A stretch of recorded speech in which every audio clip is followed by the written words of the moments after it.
ഇവിടെ കരിമ്പ് ജ്യൂസ് ഒരെണ്ണം തന്നെ. ഈ കരിമ്പ് എടുത്ത് കൊണ്ടിരുന്ന കേട്ടോ. തമിഴ്നാട്ടിൽ നിന്ന് കൊണ്ടിരുന്നല്ലേ? ക്ലാസ്സിന് എത്ര? ക്ലാസ്സിന് 40. വേലത്തിലേക്ക് അറിയോ? വേലത്തിലേക്ക് പടിഞ്ഞാറാ. ഞാൻ അപ്പുറത്ത് വരെ വന്നായിരുന്നു. അല്ല വണ്ടി അവിടെ കംപ്ലൈന്റ് അവിടെ റെഡിയാകാൻ പോയി. ഈ കരിക്ക് എവിടെ നിന്നായിരുന്നു കേട്ടോ? ഒച്ചറ തരും. പോക്കണം എങ്ങനെ കേട്ടാ? എന്നാ ഒരു ഗ്ലാസും കൂടെ തന്നെ കരിമ്പ് ജ്യൂസ്. നല്ല മഴക്കോളം വരുന്നു. പെയ്താ പണിയാന്ന് തോന്നുന്നില്ലേ? ഏതായാലും പഴയ മെഷീനൊക്കെ എളുപ്പമായി ഇല്ലേ? അങ്ങ് പോയിക്കണം അല്ലേ? ഇപ്പൊ നിന്നടുത്ത് പോയി നിന്നാപ്പറേ അവിടെ ഇതാ അരിപ്പാട് കയറാം. അവിടുത്തെ പിന്നെ കായംകുളത്ത് എപ്പോഴും ബസ് കിട്ടുമല്ലോ. വണ്ടി അപ്പുറത്ത് കൊടുക്കണം. അതാ പറ്റിപ്പോയത്. പിന്നെ പോകാൻ പോട്ടെ. എന്റെ എത്ര രൂപയായിരുന്നു? 80 രൂപ. അയ്യോ പൈസ ഇല്ലെന്നെ പോകണ്ട. വണ്ടിക്കകത്താണ് അവന്റെ പൈസ. അവന്റെ പൈസ വണ്ടിക്കകത്തിരിക്കുക. ഇനി വരുമ്പോ ഗൂഗിൾ പേയിലും പൈസ പോയില്ല. പറയണ്ടേ ഇപ്പൊ മലയാളി കിറ്റ് വിളിക്കില്ല. മലയാളി ഇവിടെ. ആ പിന്നെ ഞാൻ ഇതില് വണ്ടി എടുക്കാൻ വരുവാണ്. അന്നേരം തന്നാ മതി. വണ്ടി ഉണ്ടാ വളവിനപ്പുറത്തിരിക്കുക. എന്റെ വണ്ടി സ്റ്റാർട്ട് ആവുന്നില്ല. അതാ പറ്റുന്നത്. ഇവിടെ ഞാൻ കിഴക്കോട്ടല്ലേ? ഇത് കിഴക്കോട്ടല്ലേ പോകുന്നത്? ഞാൻ വണ്ടി എടുക്കാൻ വരുമ്പോ തന്നാ മതിയോ? 80 രൂപയല്ലേ? ഇപ്പൊ ബസ് കൂലിക്കും എനിക്ക് എന്റെ കാശ് വണ്ടിക്കകത്തുള്ള കാര്യം മറന്നുപോയി. അതാ പറ്റിപ്പോയത്. ഇത് വരുമ്പോ തന്നാ മതിയോ?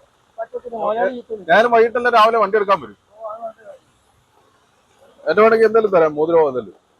ഏതാ മുതലാളി? മുതലാളി സംസാരിച്ച ക്ലിയർ ആവോ? ആണെ ജോലിക്കാരനാണ് ഇവിടുത്തെ. പേരെന്തായിരുന്നു?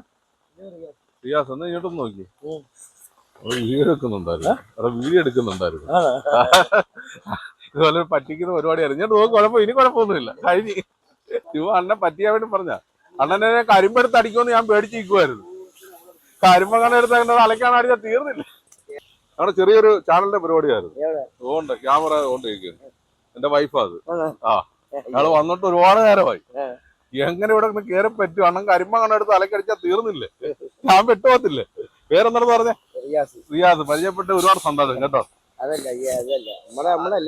അറിയാലോ നമ്മളും ജീവിക്കുന്നതല്ലേ. നെയ്തിരിക്കട്ടെ. അങ്ങനെയുള്ള പരിപാടിയല്ലേ? വാക്കാനും വേണ്ട. ഇത് ഞങ്ങളുടെ ഒരു ചാനലിന്റെ പരിപാടിയാ. ഒരു കുഴപ്പമില്ല. അത് അങ്ങനെയുള്ള എന്റെ ഒരു വീഡിയോയുടെ ഭാഗമാണ്. ഒന്നും വിചാരിക്കരുത് കേട്ടോ. നമ്മുടെ സ്വന്തം ചേട്ടനെ പോലെ. വേറൊന്നും പറ. എനിക്കങ്ങനെ അബദ്ധം പറ്റുന്നതല്ല. അതങ്ങനെ ആയിപ്പോയി. അതൊന്നും കുഴപ്പമില്ലല്ലോ. ഇതൊക്കെ ഇതിനകത്തുള്ളതല്ലേ? അണ്ണൻ ഇവിടെ ഈ മഴയത്ത് ഞാനിപ്പോ കിടന്ന് കണ്ടോണ്ടിരിക്കുക. അണ്ണൻ ഈ മഴയത്ത് ഇതെല്ലാം പിടിച്ചിടാൻ വേണ്ടി എന്ത് ബുദ്ധിമുട്ടും. ഇത്രയും ബുദ്ധിമുട്ട് ഒരാൾക്ക് 40 അല്ല എത്ര 80 രൂപ അല്ലേ? 80 രൂപ പതിച്ചിട്ട് പോകുന്ന പണ്ടേ ഒലിക്കകത്തൊന്നും പോകത്തില്ലേ?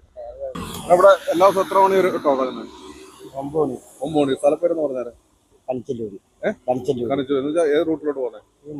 മാലിക്കലിലോട്ട് പോകുന്നത് കേട്ടോ. ഒരുപാട് പേര് ഞങ്ങൾ വെയിറ്റ് ചെയ്തിട്ട് അണ്ണന്റെ അടുത്ത് കയറി. അണ്ണൻ കരിമ്പെടുത്തന്നെ അടിക്കുമെന്ന് വിചാരിച്ച്.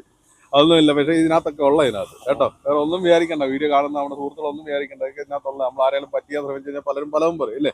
അന്നേരം തോന്നി അന്നേരം പറയുന്നത് അല്ല വേറൊന്നുമല്ല. കാരണം പാമ്പ് പിടിച്ചാണെന്ന് എനിക്ക് മനസ്സിലായി. അതുകൊണ്ടാണ് ഞാൻ ധൈര്യത്തോടെ ഇതുകൊണ്ട് ഇത് മേടിച്ചത്. അതുകൊണ്ട് കുഴപ്പമില്ല കേട്ടോ. എല്ലാവരും ഇതിലെ വരുന്ന ഒരു ആത്മാർത്ഥം സപ്പോർട്ട് ചെയ്യണം. സപ്പോർട്ട് എന്നാ ദേഷ്യം നമുക്കല്ലേ കേട്ടോ. പോട്ടെ. ഓക്കെ എന്നാ.